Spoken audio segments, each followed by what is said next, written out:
دیکھیں یہ وہ آرگومنٹ ہے جو یہ ابھی فی الحال پبلک ڈومین میں دے رہے ہیں کہ ماضی میں جو چیزیں ہوتی رہیں ہم اس کو مد نظر رکھتے ہوئے ہم نے کیا. لیکن دیکھیے اگر ماضی کی چیزوں کو آپ مد نظر رکھتے ہوئے کچھ ایسا کرتے ہیں تو پھر آپ جو ٹیم منتخب کرتے ہیں جب ایک آپ نے عملی طور پہ ایک عدلیہ کا ڈھانچہ آپ نے بالکل بدل دیا. اگر میرے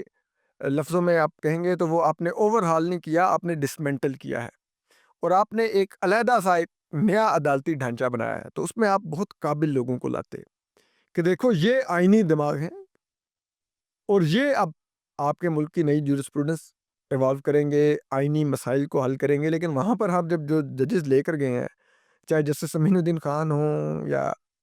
دیگر ججز ہوں, چاہے کے آغا یا جتنے بھی آپ نام لے لیں, یا وہ جو ایک وہ سندھ سے ایک آئے ہیں سم تھنگ حسین صاحب, یہ جتنے بھی نام ہیں آپ ان سب کو اگر دیکھیں, ان کے ماضی کا کنڈکٹ دیکھیں, ان کی آئینی سمجھ بوجھ دیکھیں,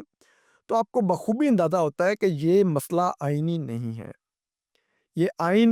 آئینی مسائل کو طے کرنے کے لیے نہیں بنی, یہ کسی اور معاملے کے لیے بنی ہے. آپ نے ایک وفاقی آئینی عدالت بنائی ہے اپنی مرضی کی, اور اس وفاقی عدالت کا اب کہنے کے سادہ لفظوں میں اب کام وہ ایک زکوٹا جن آپ نے بنایا ہے کہ مجھے کام بتاؤ میں کس کو کھاؤں. کہ آپ نے کسی جماعت کو بین کروانا ہے تو آپ وفاقی آئینی عدالت لے دیں گے, جو سپریم کورٹ میں شاید آپ کو مشکل پیش آتی, کیونکہ سپریم کورٹ میں ماضی کی جو فیصلے تھے ان کا بھی اطلاق ہونا تھا, وہ جورسپروڈنس موجود تھی کہ کیا کیا پیرامیٹرز ہیں جس پر پورا اتار کے آپ کسی جماعت کو بین کر سکتے ہیں. وفاقی آئینی عدالت تو یہ پوچھے گی نہیں کہ کون سے ماضی کے فیصلے ہیں, ان پر تو اس کا اطلاق ہی نہیں ہوتا. تو آپ نے وہ ایک بالکل اس سے ہٹ کے ایک کام کیا ہے. یہ وہ نہیں ہے کہ آپ نے جو ماضی میں جو